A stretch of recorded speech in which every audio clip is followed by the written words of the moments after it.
আসসালামু আলাইকুম এভরিওয়ান, আশা করছি সকলে ভালো আছেন। আমাদের আজকের রেসিপি পাকা আম দিয়ে তৈরি ম্যাঙ্গো কেক। আশা করছি আপনাদের সকলের কাছে ভালো লাগবে এবং সহজও লাগবে। আমার আজকের সহজ রেসিপি আপনাদের সকলের কাছে ভালো লাগলে অবশ্যই আমাকে একটু ভালোবাসা দিয়ে যাবেন। এখন যেহেতু ম্যাঙ্গো সিজন চলছে, তো আপনারা কিন্তু একদম ইজি প্রসেসে এটাকে তৈরি করে নিতে পারেন।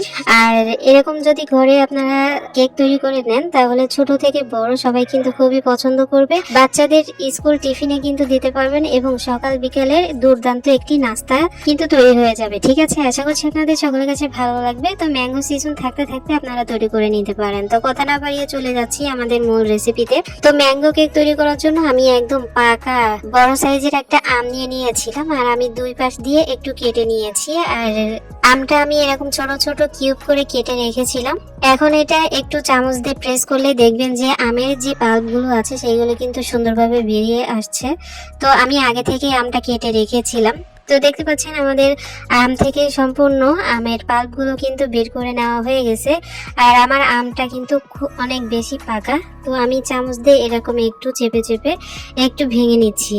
আর এটা আমি একটা স্ট্যান্ডারের মধ্যে দিয়ে তারপরে ছেঁকে নিব। আপনারা চাইলে ব্লেন্ডারেও ব্লেন্ড করে নিতে পারেন। ঠিক আছে, তারপরে একটা সাইড মানে আমটা একটা সাইডে রেখে তারপরে দিয়ে দিচ্ছি একটা স্ট্যান্ডারের মধ্যে 1.5 কাপ আটা। আপনারা চাইলে ময়দাটাকে ব্যবহার করতে পারবেন। তারপরে হাফ চামচ লবণ, অর্থাৎ স্বাদ অনুযায়ী দিলেই হবে। আর আমার কাছে সামান্য একটু গুঁড়া দুধ ছিল, তাই আমি এখানে ব্যবহার করলাম। তবে আপনাদের কাছে আরো একটু বেশি যদি থাকে তাহলে দিতে পারেন, আবার স্কিপও করে দিতে পারেন। ঠিক আছে, এখন এই সমস্ত উপকরণগুলো আমি খুব সুন্দর করে একটু টেলে নিব। টেলে নিলে কেকটা খুবই স্মুথ হয়, অবশ্যই টেলে নেওয়ার চেষ্টা করবেন। আর দেখতে পাচ্ছেন ভিতরে কত ময়লা। তো যাই হোক, আমি এই যে ছেঁকে নিলাম। এখন একটা পাত্রে দিয়ে দিব 2টো ডিম। অবশ্যই রুম টেম্পারেচারে থাকা ডিম আপনাদের এখানে ব্যবহার করতে হবে। ফ্রিজে যদি থাকে তাহলে আগে থেকেই বের করে নেবেন, বের করে একদম নরমাল করে তারপরে এখানে ব্যবহার করবেন। আমি 2টো ডিম এখানে ভেঙে নিলাম। আর এখান থেকে আমি ডিমের কুসুম দুটো আমি তুলে নিব।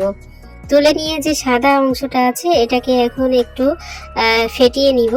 তো একটু নেড়ে চেড়ে নিলাম। নেড়ে চেড়ে নেওয়ার পর এখানে হাফ কাপ আমি চিনি নিয়েছি। তো আমি হাফ কাপ চিনি একেবারেই দেবো না, অল্প অল্প করে দিব। আর হলো এটাকে মেশাতে থাকবো। আর আমি তো হাফ কাপ চিনি ব্যবহার করছি, আমার আমটা অনেক মিষ্টি, এজন্য আমার হাফ কাপেই হয়ে যাবে।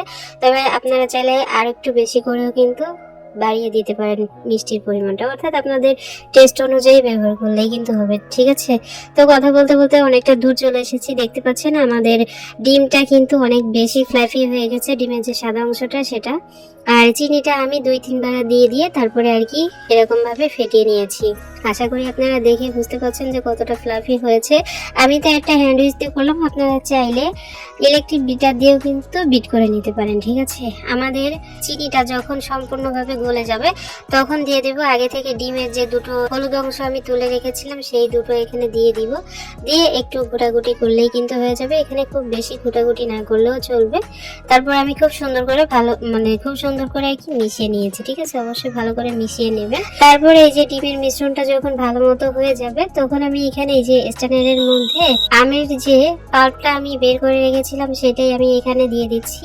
আর অবশ্যই ছেঁকে নেবেন। আপনারা যদি ব্লেন্ডারে ব্লেন্ডও করে নেন তাহলে অবশ্যই ছেঁকে নিতে হবে। ঠিক আছে, কারণ আমের মধ্যে অনেক আঁশ, আমার আমের মধ্যে অনেক আঁশ দেখতে পাচ্ছেন, এই যে আমি বের করে নিলাম। তো আপনাদের আমের ভিতরেও কিন্তু এরকম একটু একদম আঁশ থেকে যেতে পারে। তো কেকের মধ্যে যদি আঁশটা থাকে তাহলে কিন্তু ভালো লাগবে না খেতে।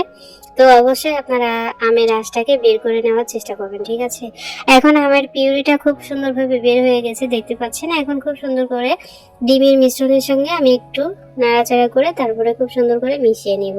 আপনারাও কিন্তু এরকম ভাবে মিশিয়ে নেবেন। ঠিক আছে, তারপর আমাদের এই যে ডিম আর আমের মিশ্রণটা যখন হয়ে যাবে তখন আমি এখানে মেজারমেন্ট কাপ দিয়ে মেপে 1 কাপ দুধ নিয়েছি। তবে আমি একেবারেই দুধ দেব না, আমি প্রথমে হাফ কাপ দিব। হাফ কাপ দিয়ে তারপরে আম এবং ডিমের মিশ্রণের সঙ্গে খুব ভালো মতো একটু মিশিয়ে নিব। হাফ কাপ দুধ দিয়েছি কিন্তু আমি এখানে। ঠিক আছে, তো হাফ কাপ দুধ দিয়েছি, পরে যদি আমার প্রয়োজন হয় তাহলে আমি পরে আবার একটু অ্যাড করে দিব। ঠিক আছে, তারপরে এই যে শুকনো উপকরণ যে আমি আগে থেকে টেলে রেখেছিলাম সেখান থেকে আমি একদম অল্প অল্প করে দিব আর এরকম ভাবে মেশাতে থাকবো। ঠিক আছে, আপনারাও কিন্তু ডিম দুধের বেটারের মধ্যে যে শুকনো উপকরণগুলো দিবেন তো আমার মতো অল্প অল্প করে কিন্তু দিতে হবে, একেবারেই কিন্তু দেওয়া যাবে না। অবশ্যই অল্প অল্প দিয়ে তারপরে আপনাদেরকে কেকের ব্যাটারটাকে তৈরি করে নিতে হবে। তো আমি 3-4 বেলা করে শুকনো উপকরণ দিয়েছি আর খুব সুন্দরভাবে মেখে নিয়েছি, দেখতে পাচ্ছেন। আমি কিন্তু ভিডিও কোনোভাবেই স্কিপ করিনি, আমি সম্পূর্ণ ভিডিওটা আপলোড করার চেষ্টা করেছি। আশা করি আপনাদের বুঝতে কোনো ধরনের কোনো সমস্যা হচ্ছে না। তারপরেও যদি কোনো সমস্যা হয় অবশ্যই আমাকে কমেন্টস করবেন, আমি যথারীতি উত্তর দেওয়ার চেষ্টা করব। তো দেখতে পাচ্ছেন আমাদের কেকের ব্যাটারটা কিন্তু অলরেডি হয়ে গেছে, এরকম থাকতে হবে। কিন্তু আমের কেকটা কিন্তু অনেক মজার হবে, অবশ্যই বাড়িতে ট্রাই করবেন। আমাদের কেকের ব্যাটারটা যখন একটু রেডি হয়ে যাবে তখন আমি এখানে দিয়ে দিব 1/3 কাপ সয়াবিন তেল। 1/3 কাপ সয়াবিন তেল দিয়ে খুব সুন্দরভাবে মেশাতে হবে। এই পর্যায়ে কিন্তু তেলটা একেবারে মিশতে যাবে না, তো আপনাদের একটু সময় নিয়ে ধীরে সুস্থে আস্তে আস্তে তারপরে তেলটাকে কিন্তু মিশাতে হবে এই কেকের ব্যাটারের মধ্যে, ঠিক আছে। তো আমিও খুব সুন্দরভাবে দেখতে পাচ্ছেন, আমি খুব সুন্দরভাবে ঘুটাঘুটি করে তারপরে আর কি মিশিয়ে নিচ্ছি। তো অলরেডি আমাদের কেকের ব্যাটারের সঙ্গে কিন্তু তেলটা মিশে গেছে। আমাদের কেকের ব্যাটারের সঙ্গে তেলটা যখন মিশে যাবে তখন আমি এখানে দিয়ে দিব 1.5 চামচ বেকিং পাউডার। বেকিং পাউডার দিয়ে খুব সুন্দরভাবে মিশিয়ে নিব। অবশ্যই একদম লাস্ট পর্যায়ে এসে বেকিং পাউডারটা দেওয়ার চেষ্টা করবেন, তাহলে কিন্তু কেকটা খুব সুন্দর ফুলবে। তো দেখতে পাচ্ছেন আমি খুব সুন্দরভাবে আলতো হাতে মিশিয়ে নিয়েছি। আমাদের কেকের ব্যাটারটা যখন অলরেডি হয়ে গেছে তখন আমি এখানে যে বাটির মধ্যে আমি কেকটা বসাবো সেই বাটির মধ্যে আগে থেকে একটা পেপার আমি কাটিং করে রেখেছিলাম, সেটা আমি এখানে দিয়ে তারপরে এখানে একটু তেল দিয়ে তারপরে পুরো বাটিটাকে একটু কভার করে নিয়েছি, যাতে আমাদের কেকটা তুলতে কোনো ধরনের কোনো সমস্যা না হয় তার জন্য। তো দেখতে পাচ্ছেন আমি সম্পূর্ণ বাটির গায়ে কিন্তু তেলটাকে মেখে নিয়েছি, আপনারা দেখতে পাচ্ছেন। আর তারপরে এই যে কেকের ব্যাটারটাকে একদম ঢেলে দিতে হবে উপর থেকে, ঠিক আছে। উপরে ধরে রাখবেন আর কেকের ব্যাটারটা নিচে আর কি বাটির মধ্যে পড়বে, এভাবেই কিন্তু করে নিতে হবে, ঠিক আছে। তো আমাদের কেকের ব্যাটারটা যখন বাটির মধ্যে ঢালা হয়ে গেছে তখন একটু ট্যাপ করে নিতে হবে, ভিতরে যদি কোনো ধরনের কোনো বাবলস ক্রিয়েট হয় তাহলে সেটা যাতে বের হয়ে যায় তার জন্য, ঠিক আছে। তো অবশ্যই এরকম একটু ট্যাপ করে নেবেন। তারপর আমি এই যে চলে এসেছি চুলায় আমি আগে থেকে একটা পাতিল বসিয়ে দিয়ে তার মধ্যে কিছু এই যে লেখালেখির কাগজ দিয়ে রেখেছিলাম, তারপরে একটা স্ট্যান্ড আমি এখানে বসিয়ে দিলাম। স্ট্যান্ড বসিয়ে দেওয়ার পর আমি এই যে কেকের বাটিটাকে এখানে দিয়ে দিব। কেকের বাটিটা আমি এখানে দিয়ে দিব আর আমি একটা ঢাকনা দিয়ে তার উপরে একটা নোড়া মানে একটা চাপা দিয়ে রেখে দেব 1 ঘন্টার জন্য। তো 1 ঘন্টা পরে আমি আপনাদেরকে একটু দেখিয়ে দিচ্ছি যে কেমন হয়েছে আমাদের কেকটা। তো দেখা যাচ্ছে যে 1 ঘন্টাতে কিন্তু কেকটা আসলে হয়নি। তো আমি আরো 30 মিনিটের জন্য আর কি চুলায় রেখেছিলাম, আবারও সেম প্রসেসে আমি ঢাকা দিয়ে তারপরে চাপা দিয়ে রেখেছিলাম আরো আধা ঘন্টার জন্য।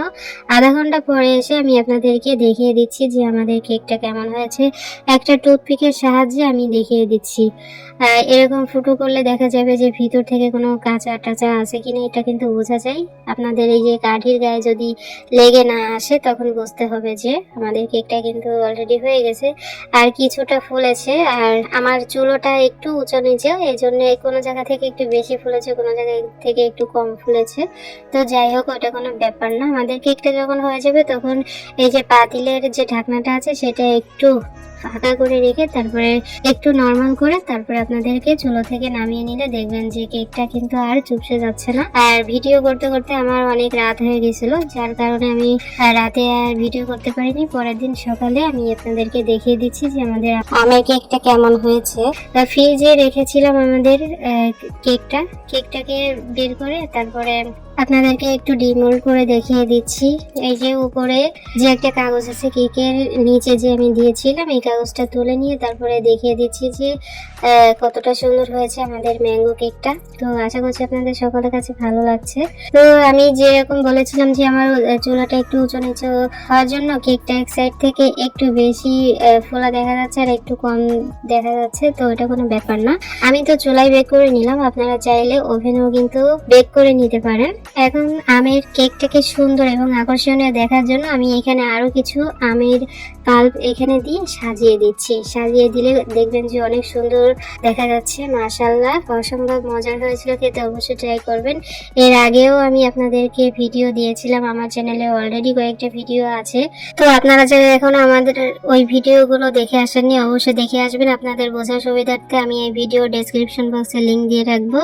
ফাইনালি আমাদের আজকের রেসিপি এতটুকুই। দই আমি আপনাদেরকে কেটে একটু শেয়ার করে দেখাচ্ছি যে কতটা সুন্দর হয়েছে। আর অবশ্যই বাড়িতে ট্রাই করে খাবেন, অবশ্যই আমাকে কমেন্টস করে যাবেন, ঠিক আছে? সবাই অনেক ভালো থাকুন, সুস্থ থাকুন, আল্লাহ হাফেজ।